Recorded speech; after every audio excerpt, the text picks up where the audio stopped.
Situé à Valenciennes, Ecodip est un bureau de commercialisation des produits anglais Delphis Eco, nouvel acteur sur le marché français des produits d'entretien. En parallèle de cette activité, son directeur Arnaud Gouverneur a développé une nouvelle gamme de produits autour de l'art de la table, des nappes en rouleau, des chemins de table et des serviettes, le tout en textile de lin 100% compostable et éco-conçu.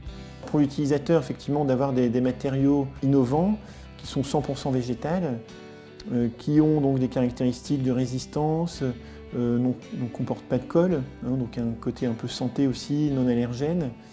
Sont les produits qui, en fin de vie de produit, donc, soit peuvent être recyclés dans la poubelle papier classique, soit donc, peuvent être mis au compost, chose qui n'est pas actuellement sur les non-tissés classiques, où là, il n'y a pas d'autre possibilité que de les incinérer, parce qu'ils comportent de la colle ou ils comportent du latex.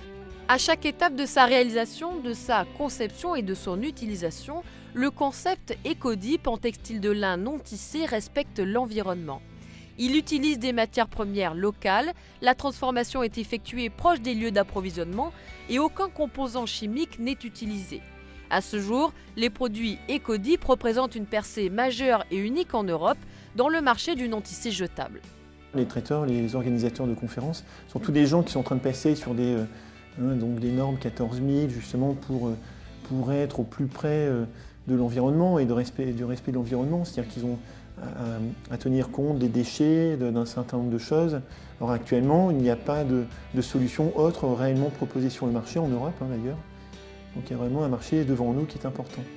Imaginez donc un pique-nique ou encore les tables d'un grand restaurant parées de ces serviettes 100% plaisir, 100% santé et nature. Preuve est faite que chaque initiative peut faire la différence.